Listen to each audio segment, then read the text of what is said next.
Hey guys, Justin Bell here on Drive to Win, live from the Wynn in Las Vegas. Well, I don't know about you. What an extraordinary weekend it was. Memorial Day. I hope we all took a little time to reflect on the people that sacrificed so much that we could actually not only live the lives we lead, but also sit on the sofa for about 6 hours and watch some of the best motorsport in the world. That's what I did with my Sunday. We had the Indy 500. And then, of course, the Monaco Grand Prix. Just outrageous racing. And boy, do I have a great show coming up for you. Ex-Formula One star David Coulthard is going to join me from Monaco itself, where he is a resident. And then David Hobbs. Yeah, you know Hobbo. He not only was a tremendously successful racing car driver, but went on to really be the voice of Formula One as the color analyst on TV here in the United States for what seemed like decades. David is retired now, but obviously watches every race and somehow seems to know as much as anyone on the planet about the nuances of Formula One. So very excited to get him on the show, especially to talk about the upcoming race in Barcelona. But let's talk Monaco. What an outrageous weekend it was for so many reasons. First of all, Monaco is one of the most historic races on the series. And if it was a race that was proposed in today's era, it simply would not go ahead.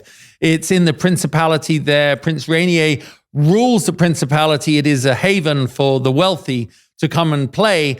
But it's also one of the most historic racetracks with traditions. And that's why I think the drivers enjoy it so much. And it's also a place that when you're watching it, you go, God, if only I could have been A, that successful a driver, or B, as successful in business to have a place there, because the jet set come to play and just the overheads from the TV cameras, I've never seen it before, as they curled around the top of the mountain, looked down on the palace and into the harbor where all those boats are moored up, every shape and size.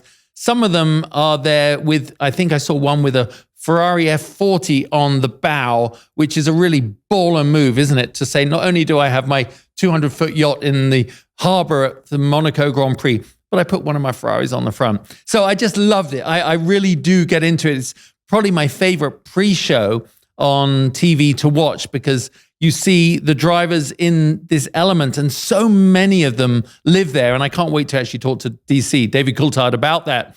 I wonder, what do they do? Do they race on a Sunday and then like see each other over a croissant and a coffee on the Monday? I kind of have this feeling that it's this village of excellence and the ultra wealthy. But the broadcast really does show us that lifestyle. And down on the grid, just seeing the celebrities. Who did we have? We saw Michael Douglas and Catherine Zeta-Jones. Chris Rock was there. He was looking cool. Orlando Bloom.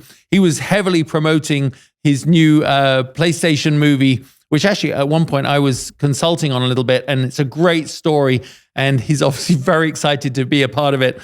Martin Brundle on the grid walk got a chance to talk to him, and it was like a 1-minute promo, which Martin had to shut off. But that is the nature of it.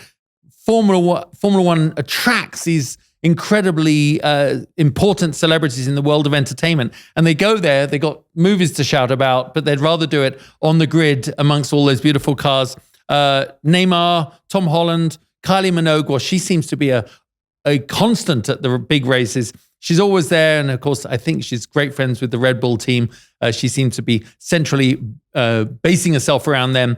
But then the social media that spun off from the drivers was just incredible. Daniel Ricciardo seems to bring this level of excitement and enthusiasm. And obviously without the pressure of having to get behind the wheel of a Formula One car that weekend, he, I think, brings some levity to his teammates who are in this hot spot of this hot seat of performance. And just lovely seeing Max and Sergio just laughing, and they're playing with these radio controlled boats in the water, which they sank. And anyway, if you get a chance, check out, if you don't follow their social media, make sure you do, because it really brings the whole thing to life. But really, it was about qualifying, and we're going to talk about the race with DC in a moment in more detail. But qualifying at Monaco, everybody says it. It's about track position because overtaking is so hard. And when you watch qualifying, it was edge of your seat stuff. And I was trying to explain to my son about how, everybody there goes into this race weekend believing on a street circuit they can pull it out.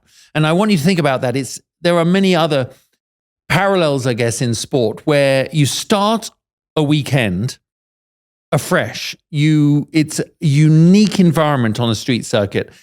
High-speed downforce does not count. So some of the aero balance that especially the Red Bulls have doesn't really give them an advantage. It's about mechanical grip, but it's also about unworldly commitment from the drivers. The way they have to attack and approach each corner is, and I can tell you from my point of view, is at a different level to those that we would understand as road drivers. And that the difference between disaster or brilliance is literally a millimeter or so. And they had that great monitor with Formula One on the broadcast. As they exited turn one, they would have this gauge, this monitor on how many inches they were away from the barriers. I mean, spectacular stuff. And they were rubbing the walls. I've never seen quite so many people touch a wall as they did especially during the race. But in qualifying, it was quite remarkable. As you progress in Monaco to Q3, where you have those few minutes to try and get your car to the most advantageous grid position, I think during that session on last Saturday, we saw some of the most electrifying, unique performances that maybe we've seen in motorsports in quite a few years. And it was up and down the grid. Now, you might ask yourself, if you watch that, how was the Alpine with Esteban Ocon so good coming into Monaco? He was on it all weekend. Now, my personal position on that is when you come in, your car off the trailer somehow is working. The engineers you've run your simulations, you've got it just right to the best of your knowledge with what you worked on coming off the last race. You get there and you have so little track time, you kind of hit the track, and on your first couple of laps, you'll have a real indication of how good you're going. And really, Esteban was on top of it throughout the weekend. Now, there's a cumulative effect to that I think is very important to follow. And as a driver, your confidence goes up every time you look at the timing sheets and they say, hey, mate, you're P1 at halfway through the session, you're P2, you're P3, you're right there. Now, that applies to everyone all the way through the grid. But as you're getting to the point of pushing yourself, it's this inner confidence that we know, for example, Max has right at the front. That's a given. But in Esteban's point of view, he's in France. He's in the Alpine. It's a French team. And you're effectively in front of your friends and family. He was able to raise his game in a way that was outstanding. And the cynics might go, well, how is he able to do that? Because the car isn't that good anywhere else. But that's the magic of a street circuit. If you as a driver, and remember, they're all of sublime talent, if you are able to pull it all together and your driving style suits the car, you have to be so precise. When you turn into a corner, you have to know exactly where you're going to be at the exit. It sounds easy enough, but they're blind corners. You've got the curves, which really do load up the outside tires, allow you to get more grip and come off the corners. I didn't know I'd ever cheer for him, but I was really cheering for him as the underdog that got his way to the front. And obviously we know how that ended. He ran all the way to third place, got a podium for Alpine, which just was outstanding. But then Fernando Alonso was really the other story that had me on the edge of the seat. At the beginning of the season, when they got that first podium, I think you arguably could have said, well, it's a little bit of an anomaly. We now know after 40 podium positions out of 5 races, it's not an anomaly. But how was he going to do in Monaco? And I reckon all the pre-race PR did indicate this. He believed he could have pole position there. I think last week I proposed that maybe Charles Leclerc would, but we saw that going upside down quickly. But when it came to Alonso out there on the track, you saw the way he managed his tires. He watched he was watching on the monitors, you could tell, analyzing his lap on the data. He went out and did probably one of the most perfect laps he has ever done around the Monaco track. And he got pole position temporarily. And when we were watching Max go out, I was thinking, I don't know if he can do it. I don't know if there's a better lap in there.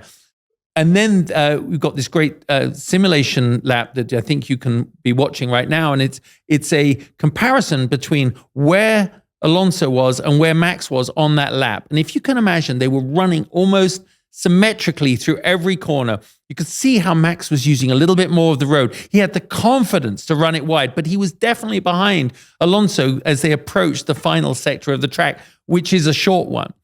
At that moment, we saw something that you don't get to see too often, which is a driver dig into an inner place that only the superstars seem to be able to do. Whatever sport you're into outside Formula One, you've seen the elite athletes do this. They can just perform the impossible. And in that last sector, which isn't many corners, he launched away from Alonso comparatively coming out of the swimming pool sector. It's as though going into the final two corners, he just released off the brake earlier than ever before. He rolled the car through. Outrageous confidence as he came through up against the barriers and, of course, got pole position. It was probably one of the most remarkable things I've ever seen.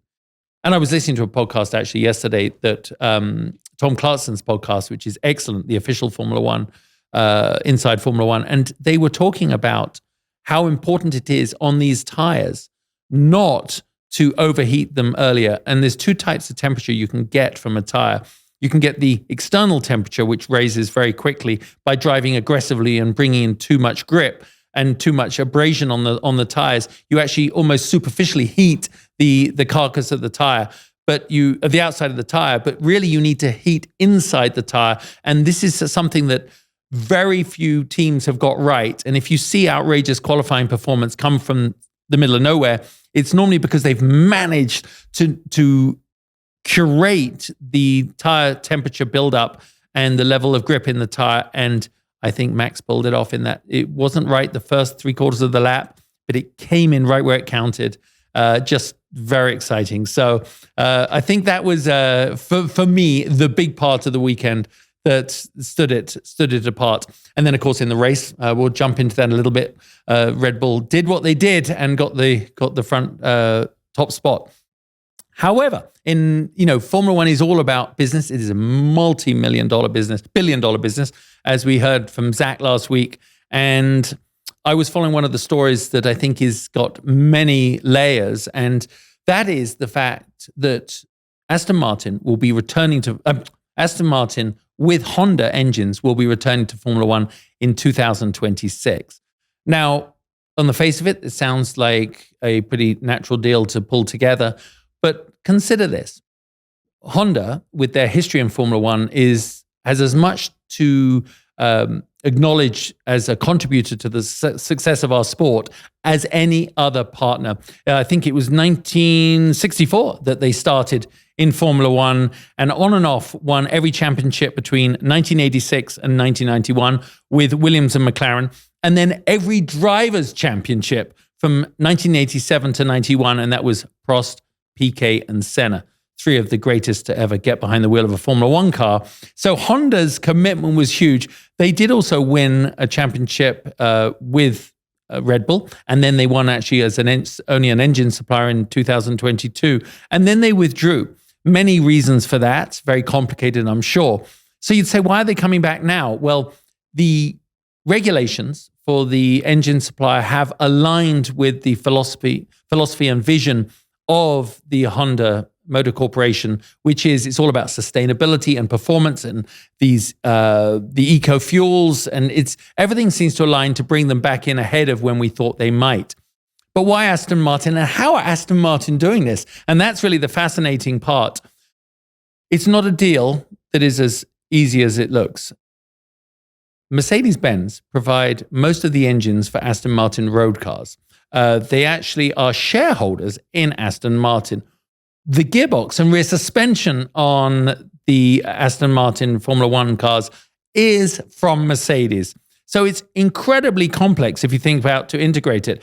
But when you dig into talking and listening to the team principals and the engineers, they're saying that if you want to be at the top in Formula One, you have to take as much under your own roof as you can. You have to have some autonomy from your supplier when especially that supplier is one of your main competitions. So you can see why they're doing it. But the real deciding factor, and I think this is something that over time we're going to understand and appreciate even more, and that is the significance and the leadership of Lawrence Stroll. Now, Lance Stroll, his son, races for the team and he's doing a fantastic job. But Lawrence Stroll's commitment to motorsport, in the beginning, you could have thought he's just another billionaire getting involved to play, but they're building this incredible technology center. They have their own wind tunnels, which are coming online. Their investment, his investment in it is extraordinary, especially when you consider this isn't a corporation. This is one man who's bringing this leadership to Aston Martin. The results speak for themselves, the way they're performing this year. But why would he risk everything? What a complex deal to pull together. And I think it can be summed best, like he said in a statement. He said, the passion I have comes from excitement. When I get excited about something, I get very passionate. And when I get very passionate, I win. Those are kind of scary words when you think about it, because a man with his resources and the way he galvanizes the team, the way he probably puts systems in place, brings people together in a collaboration of performance and excellence. That is why Aston Martin are doing quite so well. So it'll be interesting to see. Oh, one other thing. What about Fernando Alonso? He's already in his late 30s, 2026. That's 3 years away. He's going to be his early 40s. Do we think he's going to hang out? Do you think the lure of a Honda contract, the lure of maybe tipping them over the edge to be able to win world championships will keep him in a seat? It's a long time since we've had Formula One drivers over the age of 40. If there's anyone that can do it, it will be Fernando, won't it? So we'll have to watch that. But anyway, why announce it so early? Well, I think it takes a long time to ramp up for these things, and Aston need to, set about that integration. So very cool. Well, you can tell I'm back here at the Wynn. There's so much. I think we have 187 days till we'll be sitting here on race day in Las Vegas for the inaugural Formula One race, literally on the streets around where I'm sitting around the Wynn. So much going on. But of course, the week before it kicks off with the Concours at the Wynn in Vegas. And I said it last week, I really urge you to follow along. Go to the website. It's just beautiful. The Concours is in total contrast to what happens here as a Formula One race, but it really does set the tone for a week of automotive and racing spectacle. It is all about the most beautiful, prestigious, iconic cars, pre, post-war, all the way through to what I think you'll see is maybe the most comprehensive collection of hypercars and supercars ever put in one place. And it's all happening right behind us here on the lush fairways of the golf course at the Wynn. Well, fresh off the boat, probably on a spot of rosé. DC, welcome to Drive to Win, and thanks for taking the time, mate. No, absolutely. It's been a very busy few days of Monaco Grand Prix. I managed to catch up with Indy on Sunday night over a couple of beers with friends, and then I must confess I've been on what we would affectionately call in the UK a bender for the last 2 days. So it's now get back to normal, get in the office briefly tomorrow before heading to Barcelona. Oh my God. At least you have a tan, right? That's the trick. If you have a tan, for some reason, you just don't look as sickly. Yeah, absolutely. No, well, I was at a couple of beach restaurants the last 2 days. So the benefit of the Mediterranean weather is the tan stops here basically. In fact, I'm not wearing a t-shirt. That's the color of my body. And with the beautiful mane of hair on the picture behind you, you're a whole different. You're trying to tell us something. That's what I think you are. Yeah, I'm trying to anti-age, but failing miserably. Funny. So one of the things that sitting on the sofa at home, while you're in Monaco the weekend, was Monaco always, and I have been there obviously for the race, Monaco always just fits the bill as the sexy place for people to go. The superstars are there, the celebrities. I mean, I know you live in town, but does the whole place really come alive that much on the race weekend? Yeah, you can really feel it in the last few days build up before the Grand Prix. It takes them 3 months to build up the track. and it takes them a month to put it away. So for 4 months of the year, you've always got something that tells you that this is no normal principality, if there is such a thing. But the Grand Prix was buzzing. It takes a lot of discipline, as you know, to make sure, especially in our cases where we tend to be working at these events. So I do everything I'm supposed to do, get myself tucked up in bed at a sensible time, and then make the most of it Monday, Tuesday afterwards is my sort of tradition. Yeah, it's funny because people that in our position that you raced, and obviously you were in Formula One, I wasn't, but still doing sports cars, all our mates are out, right, on the Friday and Saturday night having a blast and say, oh, we met these girls, we did this, we went out, we went to this party, and you're like, I'm the star and I'm going to bloody bed. But sort of victory comes on a Sunday, doesn't it? It's tough. Still the same in TV, though, I guess. That's the thing. Yeah, absolutely. No, I get friends that come in from all over, and I just see them increasingly broken day after day as they keep getting drawn into the nightlife. That's why I say I still pretty much operate as if I was racing, and as you know, you've got to be pretty disciplined and make sure you don't get sort of drawn, pulled from pillar to post. But in Monte Carlo, it is a special Grand Prix. The harbour was buzzing, grandstands all looked pretty busy from where I was, and that's it, box ticked for another year. Yeah, I know. Well, let's talk first of all about your job as a TV broadcaster, because it's a big broadcast now. It's a global broadcast. You get to ask the questions at the end, and there was a shot and I could see you walking down behind the barrier with just a couple of laps to go, I guess getting into position for the interviews. Just as a behind the scenes thing, have you written your questions, or is the producer sort of, because they're more on tune with what's happening in the last couple of laps, are they helping you feed those to you? Well, you would think so, wouldn't you? Yeah, you would actually. In actual fact, I don't know what my first question is going to be. And even more worrying than that, usually when I'm listening to the answer, I'm thinking, I don't have a second question. Because you don't always know who the top three is going to be for certain until you get down there. And of course, I've lost radio communications because I've left the comm box. But the benefit of Monaco is you can actually see the track as you're walking down the side of the pit lane. So we're trusted to really come up with whatever comes to our mind. And I just remind myself, people are watching at home. Not all of them have driven racing cars, and to just keep it simple and keep it focused on the events of what happened in the race. So that's my simple formula, and they keep asking me to come back and do more. So they must be happy with it. Yeah, no, I love it. I knew we had more in common other than our slightly deviant hobbies. Because that's exactly what I do. People say, "Are you ready?" And I go, "Yes." What are you going to ask? I say, "No rehearsals. I'm just going to do it." So, well, let's talk about the race, because, I mean, from our position as a viewer, and maybe this is an interesting perspective for you because you're so involved.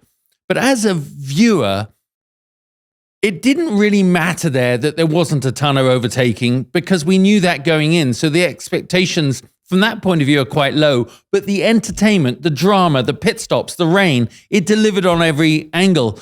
What's your overview of the whole race? Yeah, I think you're absolutely right. A lot of people who are sort of, let's say, general fans of Formula One rather than hardcore fans would say, well, it's not a good race to watch. Not just this one in particular, but any Monaco Grand Prix. But I think that for the purists and for the team and of course for the drivers, it's such a huge challenge. It's even for the team members, just logistically getting around Monaco, it just is much more difficult than any other race. So there's only 25 points or 26 points if you get fastest lap available like every other one, but the sense of achievement is off the scale. And I would definitely, I was incredibly lucky to drive good cars in Formula One, and good enough to win around here a couple of times. So that definitely is something that I will take with me to the grave when you look back on your racing career, which wouldn't necessarily be the same feeling with some of the other circuits that we race on.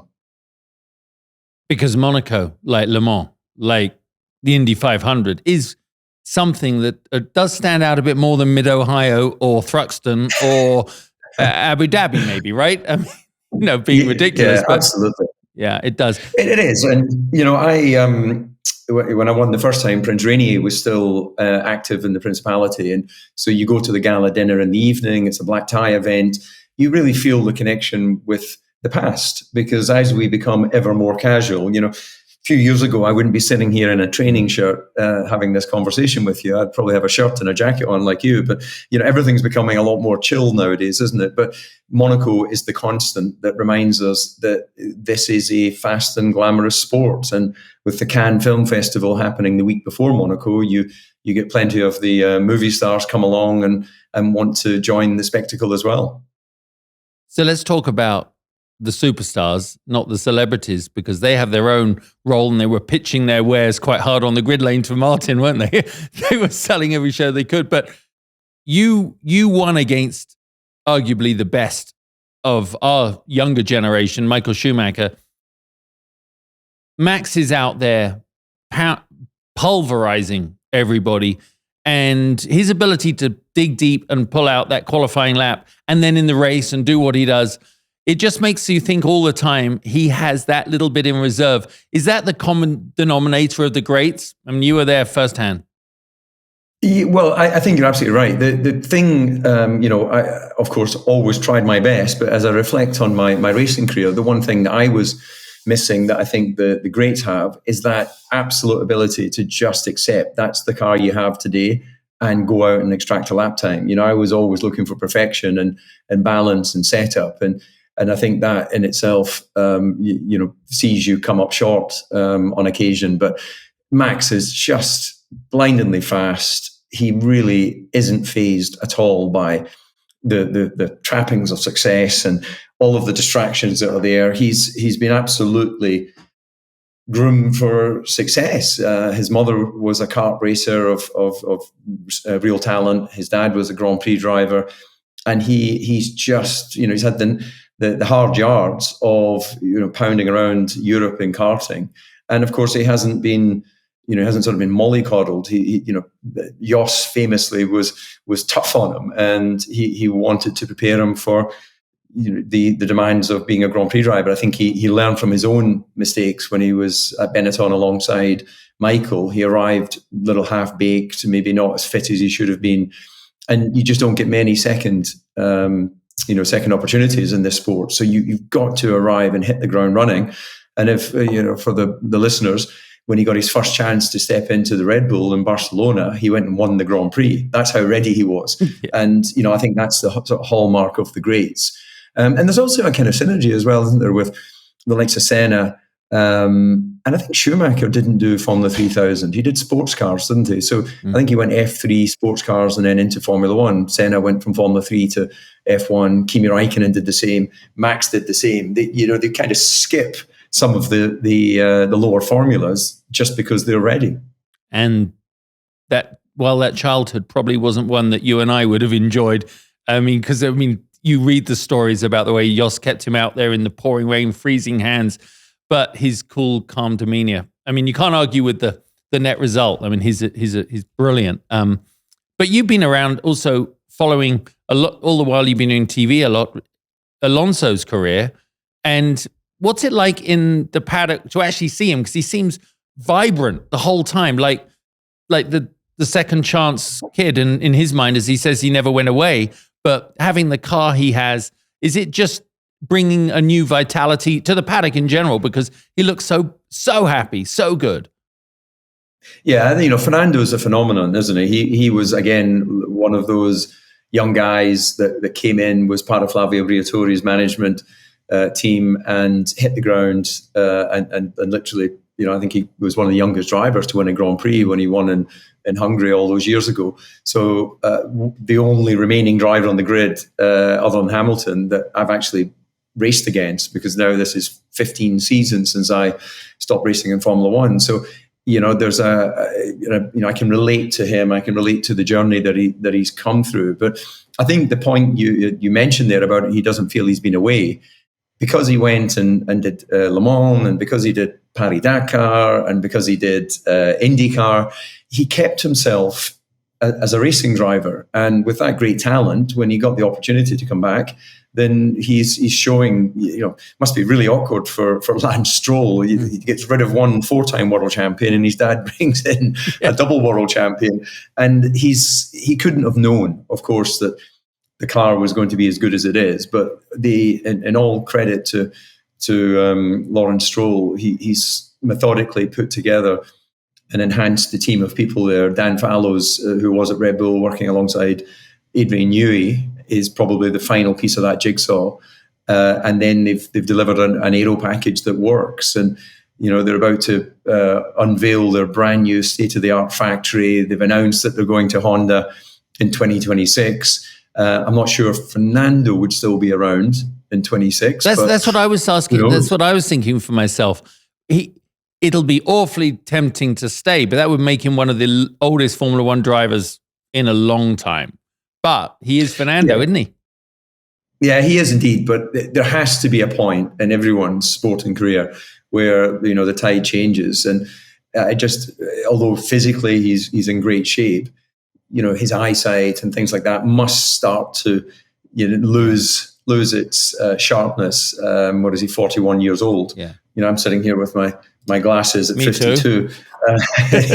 Actually, my eyesight seemed to take a turn the minute I retired. Yeah. So maybe it's because you just don't, you're not in that fighting physical form that, the natural aging process kicks in. But, when Schumacher came back, he'd already stopped for 3 seasons, and he just wasn't as good when he eventually came back. But Fernando will eventually decide enough is enough. Yeah, I mean, I actually think, and it may be obviously because of attrition, but I think he will win a race. And it will be because he's right there. Wouldn't that be brilliant? I mean, I think even Max would like him to win a race. Yeah, they get along very well, actually, the two of them. So, of course, they're competitors, but there's a real respect there. And I think you're right. I think he can and will win a Grand Prix this season. And his consistency has been fantastic. And it'll just be a question of, Red Bull, even in pure pace, they're not going to dominate every Grand Prix. So there may well be a race that the Aston is just a little bit stronger, and there's no question that he knows how to win races. You obviously drove really good cars in Formula One, but you've also been in cars during your career where we all have, where you go, this weekend's my weekend, I'm on form, all the variables have come together, and I'm going to surprise people, even myself. And that was definitely the Alpine this weekend with Esteban Ocon. Talk what that was like, because when I was watching the timing, I'm going, geez, this is consistent. He's constantly there. So the podium was well deserved. That brings an air of sort of hope, doesn't it, to the paddock for the best of the rest? Yeah, I think so. Although the team is called Alpine, it's been in many different names over its time as a Grand Prix team, but it is based in Enstone, as you know, in Oxfordshire. So it's very much a British team with French ownership, and the sort of French national team in that respect, because they've got Ocon and Gasly, two French drivers. But I thought Ocon drove beautifully all weekend. I was so surprised in qualifying when he suddenly went top of the times. It was like, what happened? Where did the car come into that window? So I think, given the nature of Monaco, you don't need as much efficiency on your downforce. The car mechanically obviously gives the drivers confidence. So you couldn't get any further away at Monaco than what you'd experience in somewhere like Monza, high speed circuit. So maybe they'll not be quite so strong there. But I think it was timely, because there's a lot of pressure on that team because of the general lack of performance. So before we let you go, Barcelona this weekend couldn't be any more different from Monaco. I know there's upgrades coming, and you're going to be there, right? You'll be in Barcelona. Yeah, which is a nice place to go as well.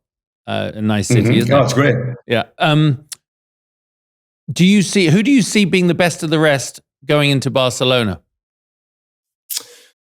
Well, Barcelona was historically the sort of proving ground, the testing circuit up until the last few years, where they've been doing that in Bahrain at the beginning of the year. But I think that Red Bull have to be favourites going into that. They've returned the circuit to its former glory in that they've taken away that silly little chicane. and the final two corners are those high-speed right-handers that we used to race on. So I think that has to push it towards Red Bull again. It really, for me, it's a question of, is it Aston or is it Ferrari that are best of the rest there? Ferrari don't seem to be quite as competitive as they were this time last year. That would have been a dream result if Charles was to win in Monaco. The Monaco driver driving for Ferrari in his own country. But they seem to still be a little bit half baked at the moment. But I'm sure they'll be working hard to bring some upgrades. Yeah, just reflecting back on Monaco one last time, it just shows that whatever level you're in motorsports, you can have those weekends, and you know what it's like in the car. You're in there, and the calls are wrong.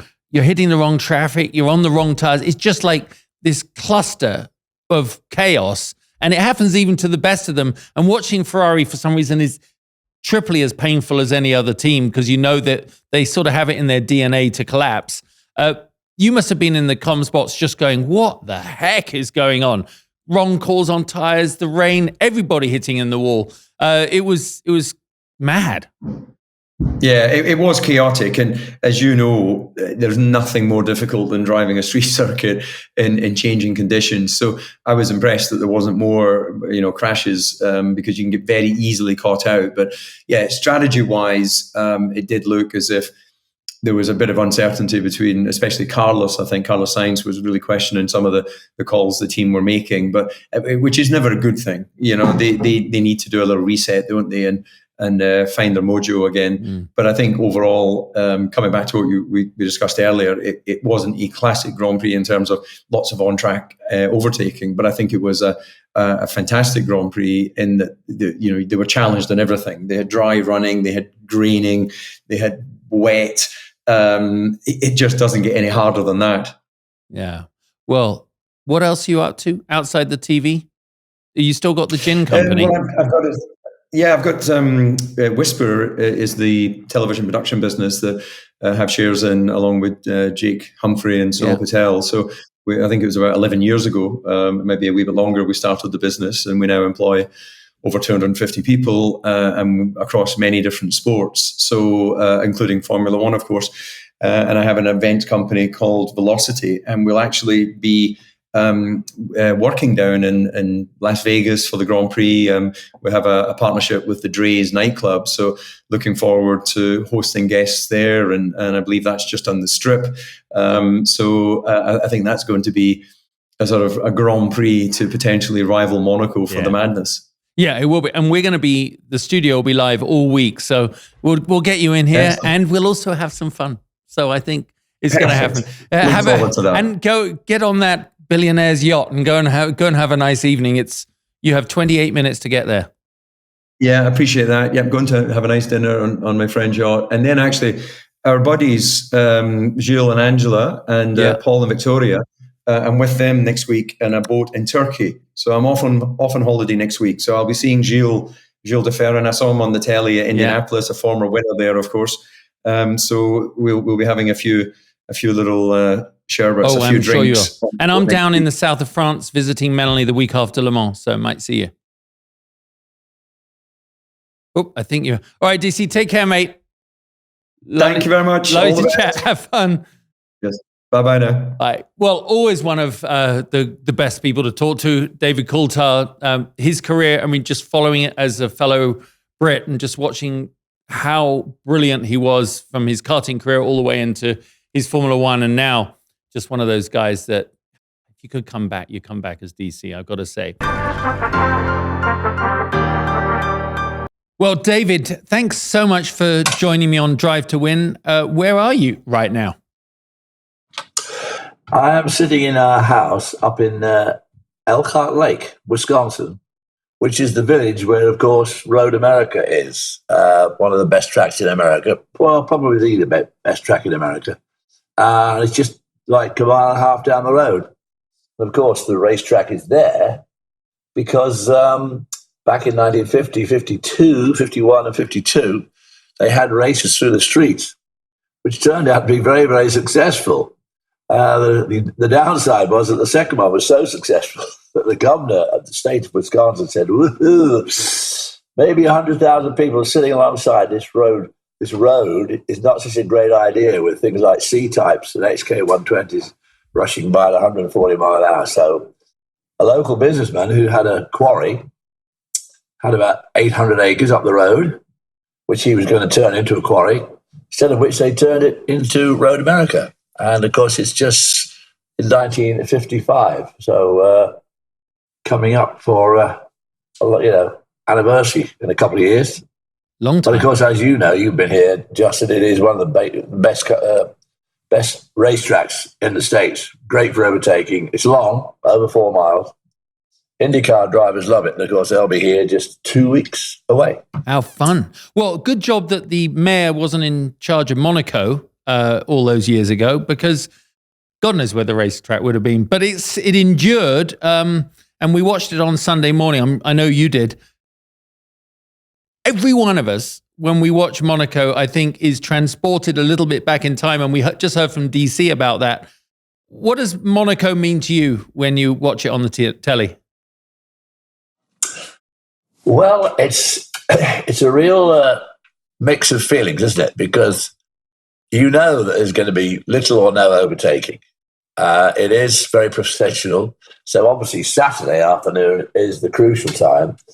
And I did watch qualifying, and it was one of the most electrifying qualifying sessions I've ever seen. I mean, the times were so close. And that last lap of Verstappen's, when he pulled it all out in the last sector, having been about 2 tenths behind Alonso, was absolutely amazing. And the whole field was very, very close because it's a short track. But there's a lot goes on there. I mean, there's a lot of corners, gradient change, a lot of gear shifting, which, of course, today is pretty simple. But nevertheless, there's a lot of action going on. And for all those cars to be so close together was quite extraordinary. The downside of that, of course, is that overtaking becomes more and more and more difficult as the cars are so close together. But the race actually, it went as we predicted.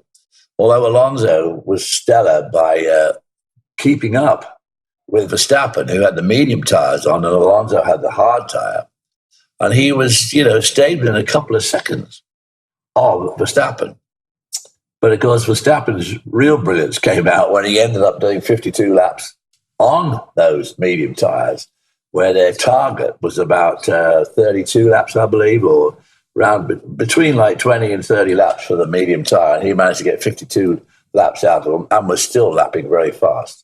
It was outrageous to watch. We kind of analyzed it a bit earlier, but I'm going to say you've been around, David, a long time. You've done the TV, especially around Formula One, for decades.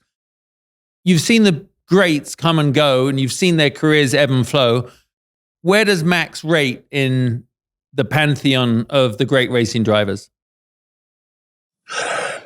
Well, obviously, he's going to rank very, very highly. I was lucky enough to be calling the race in Spain for his first drive for Red Bull as opposed to Toro Rosso, which he promptly won, holding off Raikkonen for many, many laps. And at the time, he was 17. And he just judged it to perfection. He slowed Raikkonen down through the last chicane before you take the last flying right-hander onto the straight at Barcelona, which incidentally is one of the longest straights in Formula One. The Ferrari had more power than the Red Bull, and it also had the DRS.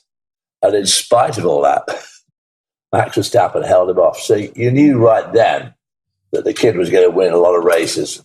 And it took him a lot longer to win his first race than I thought, to win more races than I thought he would. But I think he's going to be right up there with people like Hamilton, Schumacher, Senna, Sterling Moss, Jimmy Clark, Fangio, Mario Andretti. And he's going to be right up there as one of the greatest. And of course, he's obviously going to win this year at a walk. Obviously, next year, one hopes that Ferrari, Mercedes, and Aston Martin will have really got their act together and will be much more competitive. But at the moment, I'm afraid that nobody is even close to him. We've seen a lot of what I consider to be absolute bull. This great battle between him and Perez. Because Perez's dad said, "Oh yeah, my son, he's right up there. He's won 2 races and he can win the championship, and it's going to be just like Senna and Prost."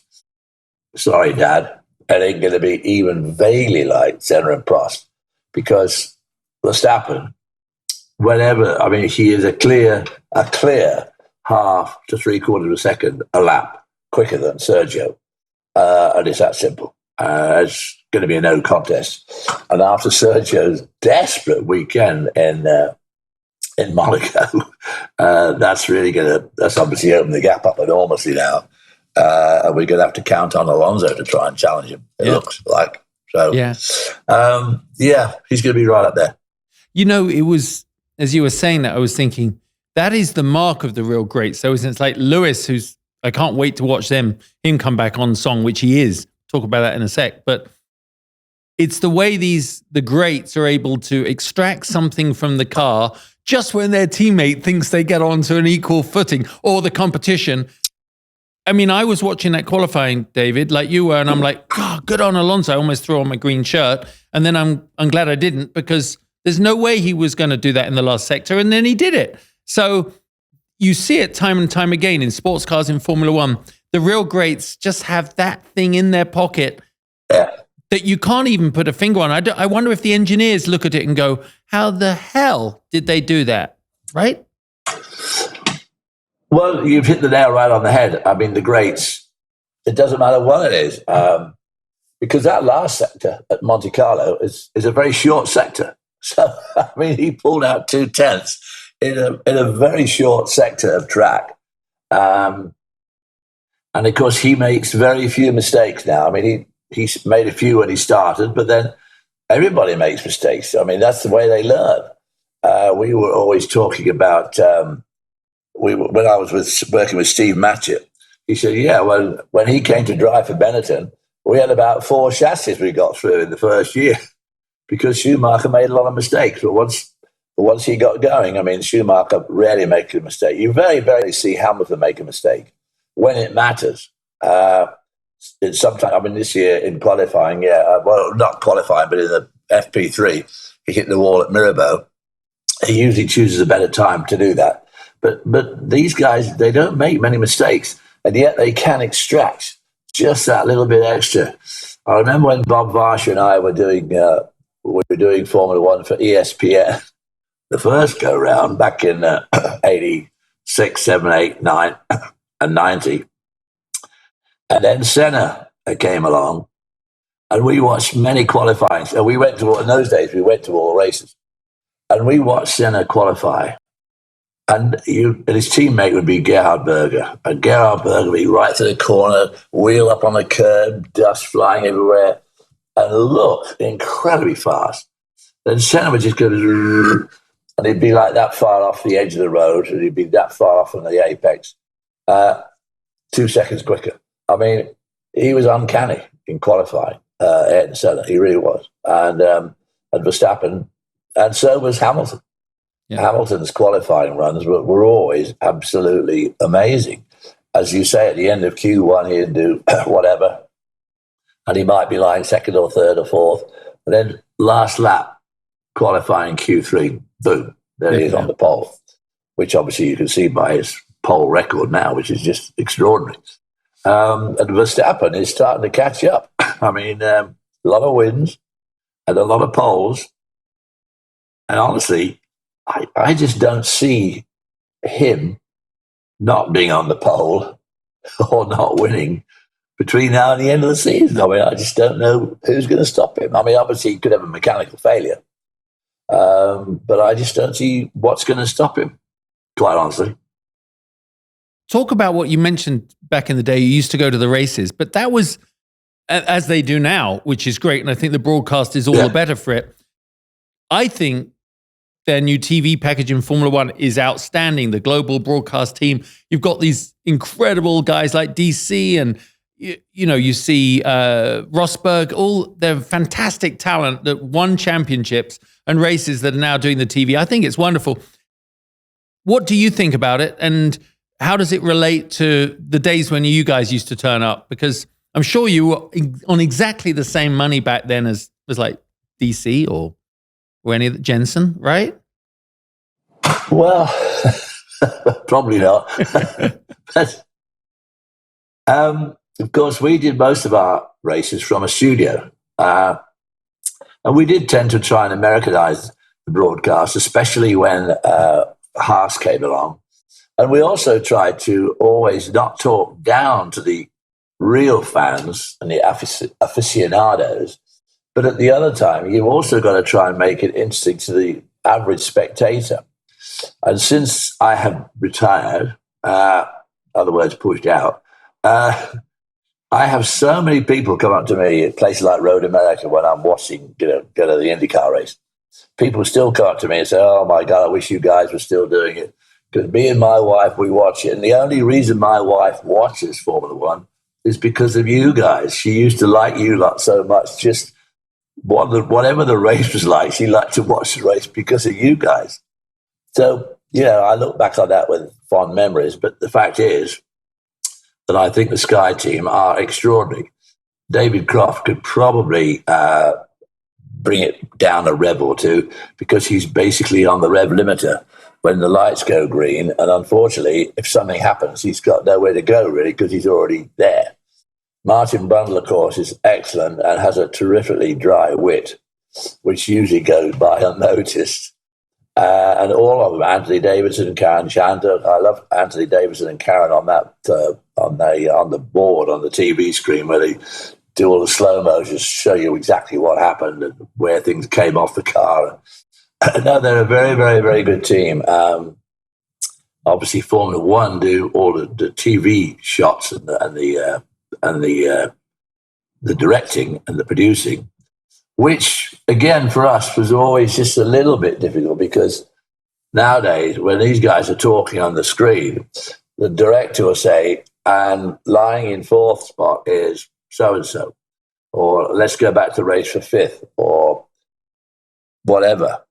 Whereas when we did it, of course, we weren't directly in touch with the race director. We had our own director in the studio, but we didn't have a race director. We did have a director at the track. So we didn't know when camera shots were going to change, whereas these guys know when it's going to happen because they're told. Yeah, they get a lot more information than you did. But it's the same when we were doing sports cars or Le Mans. You're relying on quite a little bit of information, but things should improve. And the in-cars are so incredible. I mean, I really love it. But I had a real chuckle the first time I saw, the Mercedes up on the crane, and you could see the under tray, and then you saw Perez's car the same. I bet you smiled as well because all the social media was indicating and following the story that apparently is 60% of the performance of the car comes from the underbody, and there's security to stop anyone looking at it, and then they go and lift the bloody car up above all the cameramen. Did you see that? It was wild. I mean, crazy. Apparently Toto Wolff went completely crackers when he saw that. But right now at the moment, who cares what the underside of the Mercedes looks like? It's not working very well anyway. So I don't expect Adrian Newey looked up and said, "Oh, well, that's what they're doing." Now, if they'd done that to Perez's car, lifted it way up. Well, they did, David. They did. Imagine the Mercedes guys would have been taking photographs. Well, no, apparently they did. They've got a picture of the Red Bull on a lift. And apparently some of the team, all the teams will pay photographers to get a photograph of the underside of the car. So I'm sure they're analyzing in every way they can with all their computational stuff to look at the bottom of the cars, because that's like seeing under the skirt, isn't it? Yeah, absolutely. But I was more worried about. I thought, why do they lift Hamilton's car so high? Surely they just need to lift it off the road and put it on the back of the truck. Yeah, exactly. I mean, the damn thing was like, if it had dropped, it would have gone off like a bomb when it hit the ground. They said, I think Toto Wolff said, it's like the operator was working for Cirque du Soleil as he's flying the car through the air. So really funny. Well, coming up for Spain this weekend, obviously, I can't even pronounce it. They could say Gran Premio de España, right? It's always a good track and totally different from Monaco in every way. Everyone's bringing upgrades. What are you looking forward to from Monaco going into the Spanish Grand Prix? Well, I'm hoping against hope that the Mercedes and Ferrari are bringing a lot of... Well, actually, Mercedes took all their changes to Monte Carlo. And of course, they kept saying before they went, well, it's not going to really make much difference in Monte Carlo because it's not much of a downforce track and it's a funny little twisty track. So the stuff we've changed is not going to help much at Monte Carlo.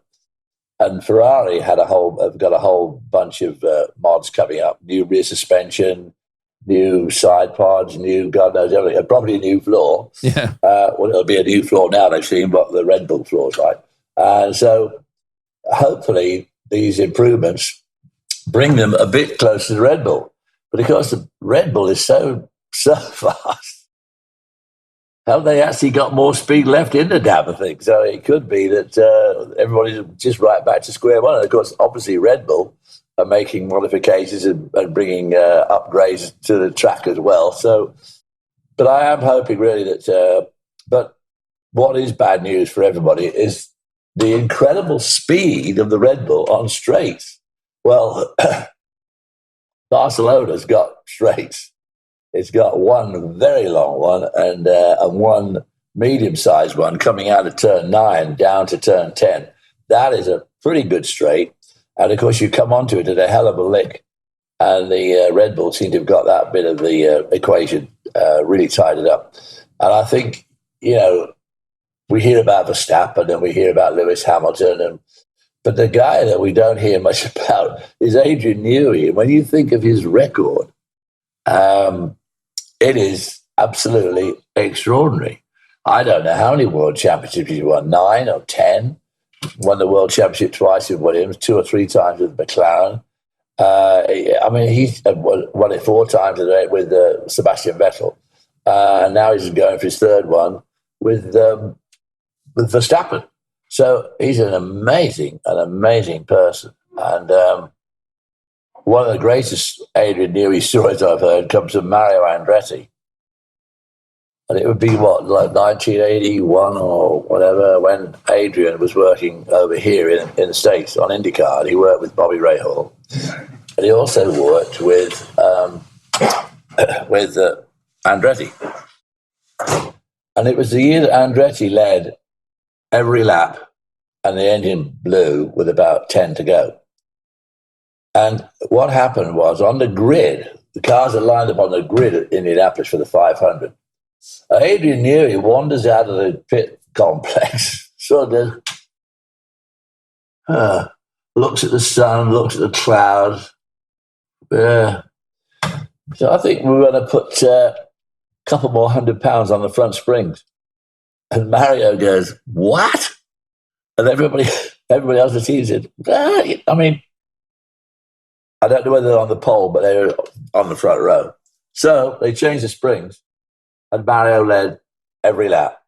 And with about 10 or 20 to go, they said, hey, Mario, you better just ease off a bit. You're nearly a lap up on the field. So just bring the revs back down a little bit, and we don't want to blow the thing up, do we, at this stage of the game? So just ease off a bit. Well, he eased off, and apparently that easing off did blow the engine because it put it in some harmonic balance. Instead of pulling 9,000, he's only pulling 8.4 or 8.3 or whatever.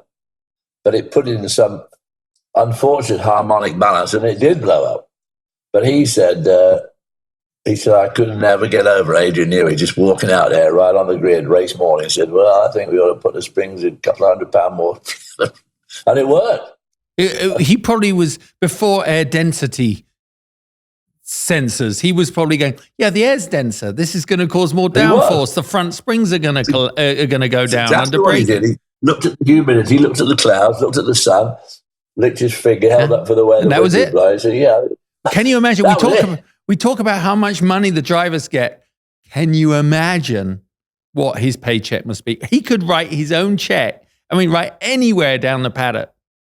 Oh, I'm sure they pay him probably 10 million a year or maybe more, because Max is getting nearly 50 million a year or something, 45 million a year now. Greg, you know Greg, our son Greg. He was saying yesterday, we were watching the Indy 500, not yesterday, before, after we'd watched Monaco, and he had read some bit of news that Max Verstappen was the third highest paid sportsman under the age of 25. I think it was a soccer player, a basketball player, and then Max, one of the wealthiest under. So that means he got a lot of money, a lot, hell of a lot of money, even more than you and Derek, probably. Isn't that crazy? I know. I said to everyone else on the plane. Someone said to me last week, they said, do you do NASCAR? And I went, if I did NASCAR, I wouldn't be on the plane next to you, would I? On JetBlue. I'd be on my own plane. Same as those guys. David, listen, it's so good. Always good. I'd really love you to come on regularly, because you know so much. You follow it. You've been there. You've done it. You're a great friend to the Bell family. Thanks so much for being on the show, mate.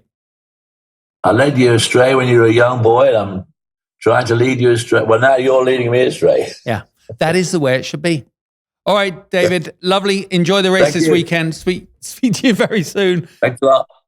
Well, of course, that is it for the end of this show. Two great guests, and really with an insight into what Formula One means, especially coming off the back of Monaco into this high-speed future at the Barcelona Spanish Grand Prix. Now, we will be here next week to dissect that. Again, got some amazing guests, but remember, in a few months, it's all culminating right here in Las Vegas, the 22nd race of the championship. And while, as David said, we might know who the winner's going to be by then, there are so many spaces up for grabs. Every championship position is tens of millions of dollars. So everyone coming into Vegas will be rolling the proverbial dice when it comes to the action out on track. And you can be a part of it in every way. Just go to winlasvegas.com/experiences/F1. Check out the packages. They got 3 great ones to be here. It is the epicenter of all things connected to Formula One in Las Vegas. And as for me, I can't wait to be here. We'll have celebrity guests in all through the week. And then most of the drives are staying here, so it's going to be very cool. Thanks for joining us. Keep in touch on social. Let us know what you think. If you've got any good ideas for segments, I'm having a blast. I hope you are too. I'll see you next week.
Is tens of millions of dollars. So everyone coming into Vegas will be rolling the proverbial dice when it comes to the action out on track. And you can be a part of it in every way. Just go to wynnlasvegas.com/experiences/F1.